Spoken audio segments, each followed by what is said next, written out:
প্রহ্লাদ মহারাজ তার বন্ধুদের বলছেন তিনি কিভাবে এই দিব্য জ্ঞান লাভ করেছিলেন। প্রহ্লাদ মহারাজের বয়স তখন মোটে 6 বছর, আর তার সহপাঠীদের তিনি এই পরম তত্ত্ব জ্ঞান দান করছেন। 6 বছরের শিশু ভগবত তত্ত্ব জ্ঞান দান করছেন। কৌমারম আচরেত প্রাজ্ঞ ধর্মান ভগবতান ইহা। তিনি বলছেন যে কৌমার অবস্থা থেকেই, শৈশব থেকেই ভগবত ভক্তির অনুশীলন করা উচিত। কৌমারম আচরেত প্রাজ্ঞ, যারা প্রাজ্ঞ, যারা প্রবীণ, যারা জ্ঞানবান, তারা জানেন যে কৌমার থেকে মানে 5 বছর বয়স পর্যন্ত হচ্ছে কৌমার। 5 থেকে 10 বছর হচ্ছে না পৌগণ্ড, কৌমার 5 বছর পর্যন্ত। ওই বয়সেই ভগবত ভক্তির অনুশীলন করা উচিত। কৌমারম আচরেত প্রাজ্ঞ ধর্মান, এই যে ভাগবত ধর্ম, ভগবত ভক্তি পরায়ণ হওয়ার যে ধর্ম, সেই ধর্ম অবলম্বন করা উচিত। কেননা এই যে মনুষ্য জীবন সেটা দুর্লভ। 84 লক্ষ জনির মধ্যে কেবল 4 লক্ষ জনই হচ্ছে মনুষ্য জনি। তার মধ্যে রয়েছে অসভ্য, অর্ধসভ্য, সভ্য। যারা সভ্য তাদের চরম শিখরে রয়েছে ভগবত ভক্ত, অর্থাৎ ভগবত ভক্তি যারা লাভ করেছেন তারা মানব শ্রেণীর সর্বোচ্চ পর্যায়ে রয়েছে, বা ভগবত ভক্তির অনুশীলনের ফলে মানব জীবনের সর্বোচ্চ স্তরে উন্নীত হওয়া যায়। তাই এই মানব জীবন এত দুর্লভ। আর সেই দুর্লভ মানব জীবনটা হচ্ছে অর্থদ। এতে একটা অপূর্ব সুযোগের সম্ভাবনা রয়েছে। চরম অর্থ প্রদান করে এই মনুষ্য জীবন। কেন এই মনুষ্য জীবনে ব্রহ্ম জিজ্ঞাসা সম্ভব হয়। এই মনুষ্য জীবনে প্রশ্ন আসে, আমি কে, ভগবান কে, আমি কি করলাম, কোথা থেকে এলাম, আমার কি করা উচিত। এই প্রশ্ন মানুষই করতে পারে, অন্য কেউ করতে পারে।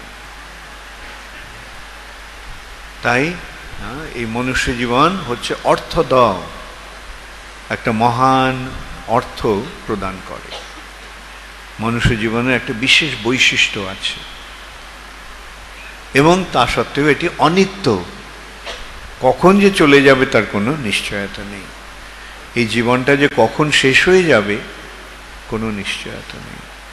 মৃত্যু যে কখন আসতে পারে কোনো নিশ্চয়তা নেই। অনিত্যম অপিহ ধীর। তাই যারা ধীর, যারা প্রকৃত জ্ঞানবান, তারা কি করবেন? তূর্ণম, অতি শীঘ্রই এই পথটি অবলম্বন করবে, যত্ন সহকারে, যতেত অনুমৃত্যু যাবৎ, মৃত্যু পর্যন্ত এই পন্থা অবলম্বন করতে হবে। এই জ্ঞানটি প্রহ্লাদ মহারাজ কোথায় পেলেন? তো 6 বছরের শিশু। প্রহ্লাদ মহারাজের তো দীক্ষা হয়নি, সাধুরও সঙ্গ হয়নি, চারদিকে সব অসুর, রাক্ষস, দৈত্য, বাবা দৈত্য, চারপাশে সব যারা রয়েছে তারা সব দৈত্য, তারা সব ভগবত বিদ্বেষী। তাহলে এই জ্ঞান প্রহ্লাদ মহারাজ পেলেন কোত্থেকে?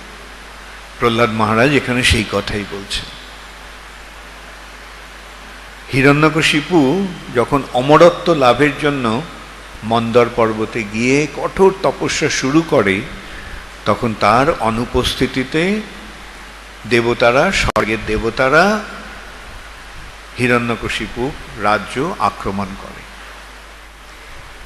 এবং হিরণ্যকশিপুর অনুচরেরা পরাজিত হয়ে সেখান থেকে পালিয়ে যেতে শুরু করে। তখন হিরণ্যকশিপুর পত্নী কয়ধূ গর্ভবতী ছিলেন।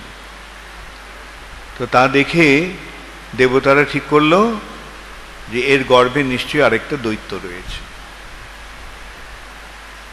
তাই তারা ঠিক করলো যে একে বন্দি করে নিয়ে যাব, যখন শিশুটির জন্ম হবে ওই দৈত্য শিশুকে আমরা মেরে ফেলব, তাহলে হিরণ্যকশিপুরের বংশধর থাকবে না। এইটাই তাদের মনে। তো তারা যখন এইভাবে কয়ধূকে বন্দি করে নিয়ে যাচ্ছিল, তখন নারদ মুনি সেখানে উপস্থিত হলেন। এসে বললেন যে একজন অবলা নারীকে কেন তোমরা নির্যাতন করছো? তারা বলে যে আমরা ওকে বন্দি করে নিয়ে যাচ্ছি কেন গর্ভবতী, এর যখন সন্তান জন্ম দেবে তখন সেই সন্তান অসুর সন্তানকে আমরা মেরে ফেলব। নারদ মুনি তখন বললেন না, এর গর্ভে যে সন্তানটি রয়েছে সে দৈত্য নয়, সে মহান ভগবত ভক্ত। তখন নারদ মুনির কথায় দেবতারা কয়ধূকে ছেড়ে দিল। এখন কয়ধূর তো থাকার কোনো জায়গা নেই, তাই কয়ধূ নারদ মুনির পায়ে পড়ে বললেন যে আমি কোথায় যাব, আমি তো অসহায়। হ্যাঁ, আমার পতি চলে গেছেন তপস্যা করতে, আমার অনুচরেরা সব চারদিকে ছড়িয়ে গেছে, পালিয়ে গেছে। তখন নারদ মুনি কৃপা করে কয়ধূকে তার আশ্রমে বাস করার সুযোগ দিলেন। এবং নারদ মুনি তাকে উপদেশ দিতেন ভগবত তত্ত্বজ্ঞান সম্বন্ধে। আর সেই গর্ভে অবস্থানকালেই প্রহ্লাদ মহারাজ নারদ মুনির সেই উপদেশগুলো শুনতেন। এর থেকে বোঝা যায় যে মায়ের চেতনা গর্ভস্থ সন্তানকে কিভাবে প্রভাবিত করে। তাই জন্য আমরা সবসময় গর্ভবতী মায়েদের নির্দেশ দিই ভগবত চিন্তায় মগ্ন থেকো, যাতে তোমার গর্ভস্থ সন্তান ভগবত ভক্ত হতে পারে, প্রহ্লাদ মহারাজের মতো। তো প্রহ্লাদ মহারাজ এইভাবে গর্ভে অবস্থান, মাতৃগর্ভে অবস্থানকালেই তিনি এই মহান তত্ত্বজ্ঞান, দিব্যজ্ঞান লাভ করেছিলেন। সেই কথাই তিনি বলছেন। প্রভুপাদ এই শ্লোকের পূর্ববর্তী শ্লোকের কথা উল্লেখ করেছেন। এর পূর্ববর্তী শ্লোকে প্রহ্লাদ মহারাজ বলছেন নারদ মুনি তাকে কি শিক্ষা দিয়েছিলেন। হরে কৃষ্ণ, শ্রী শ্রী রাধা মাধব কি যায়, সখী বৃন্দ কি যায়, গৌর প্রেমানন্দে হরি হরি বল, প্রহ্লাদ নৃসিংহদেব কি যায়, पंचतत्व की जाए, शील प्रभुपाद की जाए। এর পূর্ববর্তী শ্লোকে বলা হয়েছে, আমি শ্লোকটাই পড়ছি, অনুবাদটা। ভববন্ধন থেকে মুক্ত হওয়ার যে সমস্ত উপায় রয়েছে তার মধ্যে স্বয়ং ভগবান যে পন্থাটি দান করেছেন সেটি সর্বশ্রেষ্ঠ বলে জানতে হবে। সেই পন্থাটি হচ্ছে ভগবত প্রেম বিকশিত করার কর্তব্য কর্মের অনুষ্ঠান। এখানে কি পূর্ববর্তী শ্লোকে কি বলা হলো, ভগবান যে পন্থাটি দিয়েছেন সেটি হচ্ছে সবচাইতে শ্রেষ্ঠ পন্থা এবং সেই পন্থাটি অবলম্বন করা উচিত। আর সেই পন্থাটি কি, সেই পন্থাটি হচ্ছে ভগবত ভক্তির পন্থা। এই পন্থাটি ভগবান দিয়েছেন। ভগবত গীতায় ভগবান কি বললেন, তার চরম উপদেশ কি, সর্বধর্মান পরিত্যজ্য মাম একম শরণং ব্রজ। তোমার তথাকথিত সমস্ত ধর্ম পরিত্যাগ করে তুমি আমার শরণ গ্রহণ করো, আমার শরণাগত হও। মাম একম শরণং ব্রজ। ভগবানের শরণ নিলে কি হবে, অহং ত্বাং সর্বপাপেভ্যো মোক্ষয়িষ্যামি মা শুচঃ।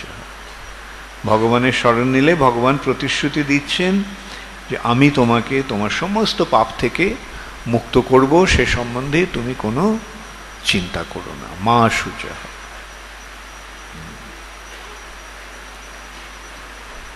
এবং সেই শ্লোকে এটাও বলা হয়েছে যে ভগবান যে পন্থাটি আচরণ করেন, যে পন্থাটি ভগবান দিয়েছেন, এবং শ্রী চৈতন্য মহাপ্রভু রূপে এসে ভগবান যে পন্থাটি অনুশীলন করেছেন, আচরণ করার মাধ্যমে আমাদের শিক্ষা দিয়েছেন, সেই পন্থাটি হচ্ছে সর্বশ্রেষ্ঠ পন্থা। এবং সেই পন্থাটি কি, সেটি এই দুটি শ্লোকে বিশ্লেষণ করা হয়েছে। সেই পন্থাটি কি? সেই পন্থাটি হচ্ছে ভগবত ভক্তির পন্থা। ভগবানকে ভালোবাসার পন্থা। আর সেই যে পন্থাটি ভক্তি শুরু কিসের থেকে হয়? আদৌ গুরবাশ্রয়। সর্বপ্রথমে শ্রী গুরুর আশ্রয় গ্রহণ করা, পাদাশ্রয় গ্রহণ করা। কেননা গুরুর শিক্ষা লাভ না করতে পারলে এই পন্থাটি বোঝা যাবে না, এই পন্থাটির অনুশীলন করা যাবে না। কেউ কি নিজে নিজে সবকিছু শিখে নিতে পারে? তোমরা কেউ কি এখানে অ ক খ নিজে নিজে শিখেছ? হ্যাঁ, এমনকি অ ক খ শিখবার জন্য আমাদের গুরুর প্রয়োজন। হ্যাঁ, অতএব এই যে ভগবত তত্ত্ব বিজ্ঞান, সেটি জানতে হলে আমরা কি নিজে নিজে শিখতে পারবো? কেউ বলতে পারে যে আমরা তো বই তো রয়েছে, বই পড়ে আমি শিখে নেব। হ্যাঁ, কিন্তু বই পড়ে কি শেখা যায়? ঠিক, হ্যাঁ, ভালো বই পড়ে শিখলে, নিজে নিজে শিখলে সেটা কি শেখাটা পূর্ণ হয়? যেমন কেউ বাজার থেকে ডাক্তারির বই পড়ে কিনে সেগুলি পড়ে কেউ ডাক্তার হতে পেরেছে? হ্যাঁ, না। স্কুলে গিয়ে, কলেজে গিয়ে ডাক্তারের কাছে ডাক্তারি শিখতে হয়, তাই না? তখনই কেবল স্বীকৃতি পাওয়া যায়, হ্যাঁ এ ডাক্তার। কেউ যদি নিজে নিজে ডাক্তার হওয়ার ইয়ে করে, তাহলে সেটা একটা অপরাধ, দণ্ড ভোগ করতে হয় তাকে। কেউ যদি উপযুক্ত শিক্ষা না নিয়ে যদি ডাক্তারি করতে চেষ্টা করে, তাহলে তাদের দণ্ডদান করা, সেটা অন্যায়। ঠিক তেমনি গুরুর কাজটা অনেকটা ডাক্তারের মতো। ডাক্তার শরীরটাকে সারায়, শরীরের রোগ সারায়, আর শ্রী গুরুদেব আত্মার রোগ সারায়। তো কোন রোগটার গুরুত্ব বেশি? আত্মার। তাহলে সাধারণ দেহর চিকিৎসা করার জন্য যদি আমাদের উপযুক্ত যোগ্যতা অর্জন করতে হয়, তাহলে আত্মার রোগ সারাবার জন্য কতটা যোগ্যতা অর্জন করতে হবে। সে তারপরের যোগ্যতাটা কি? গুরুর প্রথম যোগ্যতাটা কি? তিনি কৃষ্ণকে জানেন, তাই তিনি জানাতে পারেন, শিক্ষা দিতে পারেন কৃষ্ণকে।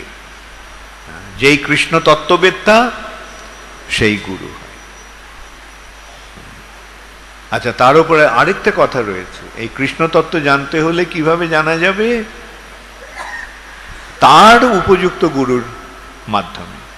তিনি তার গুরুর মাধ্যমে এই জ্ঞান লাভ করেছেন। তার গুরু কোথায় লাভ করেছেন? তার গুরুর কাছ থেকে। তার গুরু কোথায় লাভ করেছেন? তার গুরুর কাছ থেকে। এইভাবে যেতে যেতে যেতে যেতে চরমে কে আসছে? শ্রীকৃষ্ণ। এই যে এই জ্ঞানটি তো ওই জগতের জ্ঞান, ওই জ্ঞান এই জগতে আমরা পাবো কি করে? তাই ওই জগতের কারোর কাছ থেকে এই জ্ঞান লাভ করতে হয়। ভগবানই এই জ্ঞানটি দান করেন, তাই তিনি হচ্ছেন আদি গুরু। এবং এই যে গুরু শিষ্যের যে পরম্পরা, সেই পরম্পরার সঙ্গে যুক্ত হওয়ার কর্তব্য। অনেক সময় অনেক ভুইফোর গুরু আসে, তাদের যদি প্রশ্ন করা হয় তোমার পরম্পরা কি? কোনো যথাযথ পরম্পরা নেই। তাহলে কি করতে হবে? সেই গুরুর অনুসরণ করলে চলবে? কাজ হবে কিছু? না।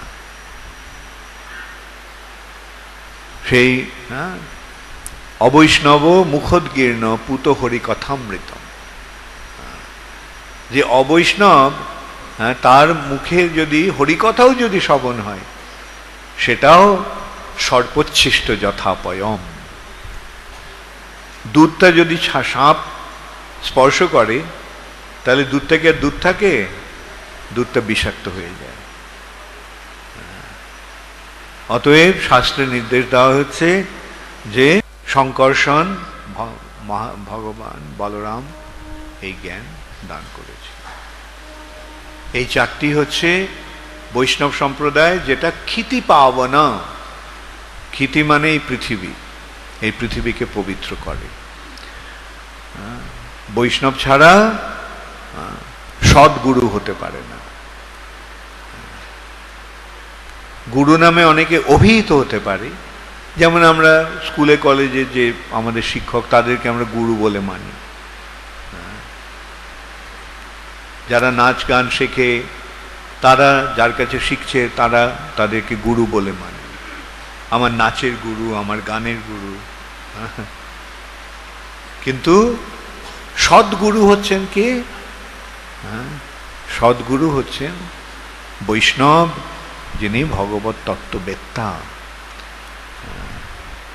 এবং যিনি সৎ সম্প্রদায়ের সঙ্গে, বৈষ্ণব সম্প্রদায়ের সঙ্গে যুক্ত রয়েছে।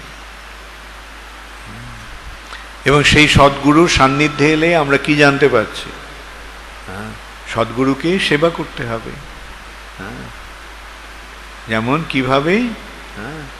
যে তার তদ্বিদ্ধি প্রণিপাতেনা পরিপ্রশ্নেনা সেবয়া, তার কাছে বিনম্রভাবে প্রণিপাত করে তার কাছে যেতে হবে। প্রণিপাতেনা, প্রণিপাতের দ্বারা প্রণত হয়ে তার কাছে যেতে হবে।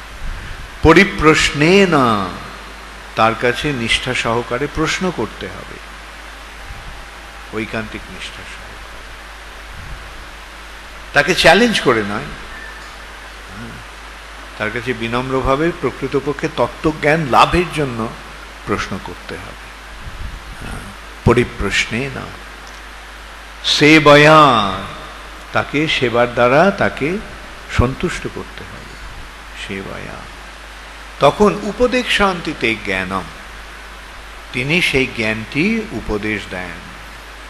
উপদেশ শান্তিতে জ্ঞানম জ্ঞানিনাস তত্ত্বদর্শিনা, কেননা তিনি হচ্ছেন জ্ঞানী, তিনি তত্ত্বদ্রষ্টা, তিনি তত্ত্ব দর্শন করেছেন,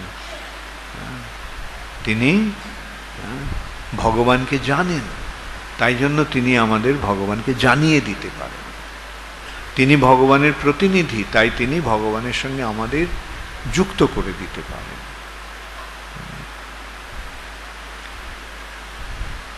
তাই এখানে সেই কথা বলা হচ্ছে, তার কাছে ভগবত ভক্তির শিক্ষা লাভ করতে হয়, তারপরে ভক্তদের সঙ্গে ভগবানের আরাধনা করতে হয়। ভক্তদের সঙ্গে, সাধু সঙ্গে শ্রীকৃষ্ণের সেবা আরাধনা, শ্রদ্ধা সহকারে ভগবানের মহিমা শ্রবণ করা, ভগবানের দিব্য গুণাবলী এবং কার্যকলাপের মহিমা কীর্তন করা,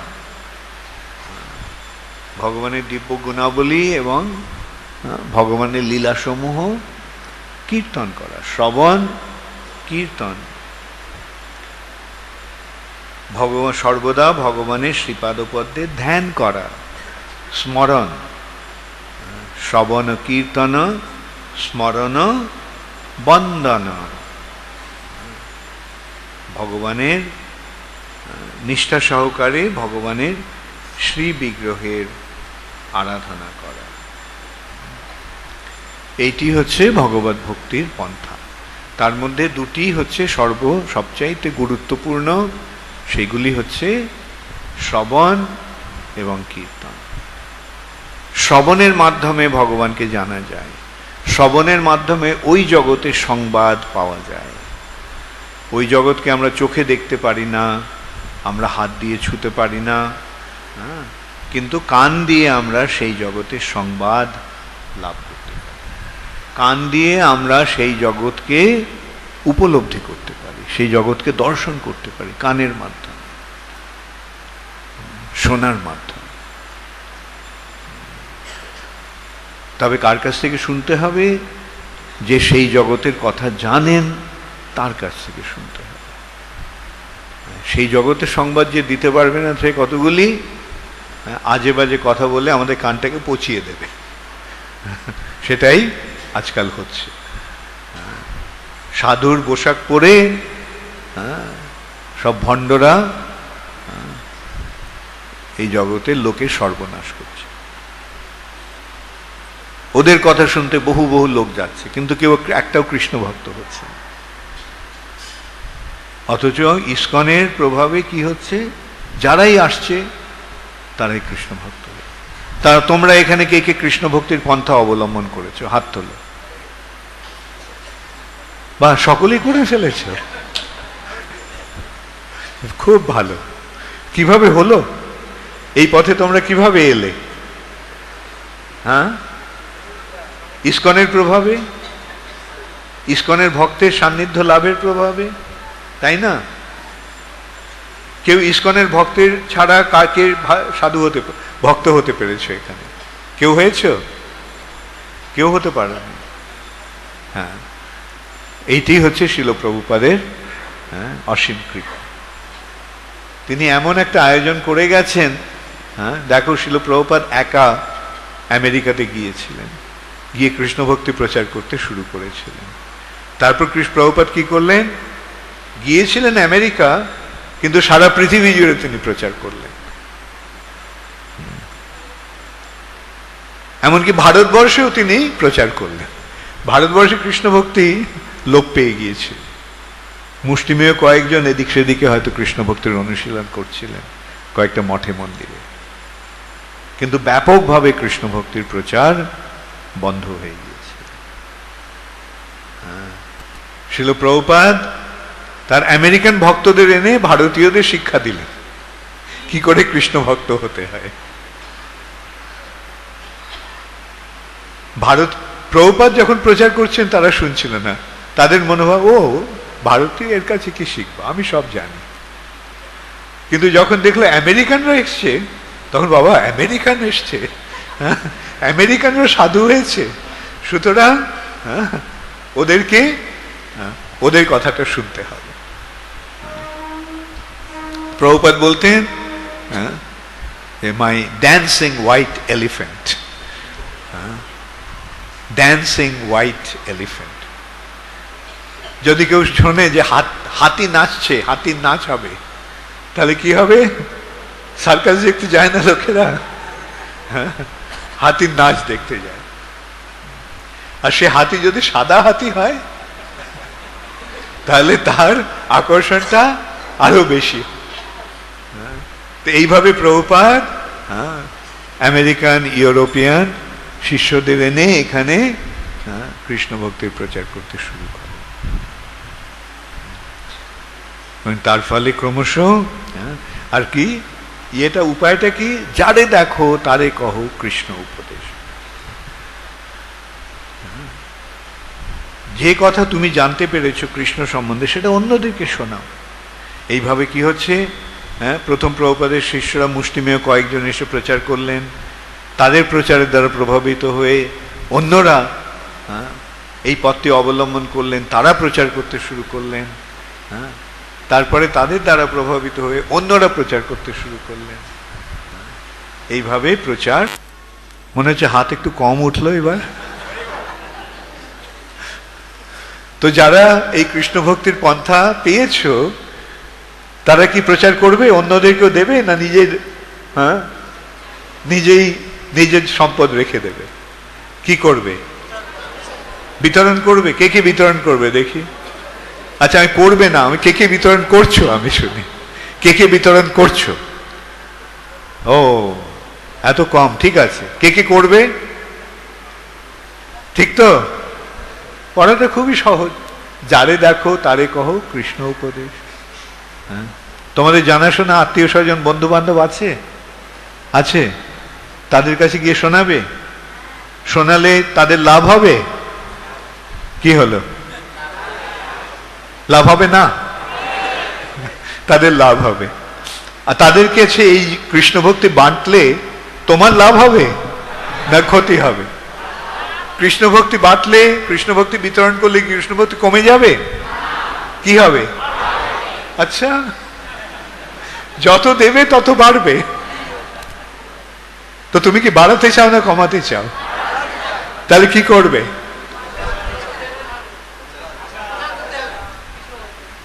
খুব ভালো করবে তো। আচ্ছা, আরেকবার আমি দেখি হাত, কে কে প্রচার করবে? হরে কৃষ্ণ, গৌর প্রেমানন্দে হরি।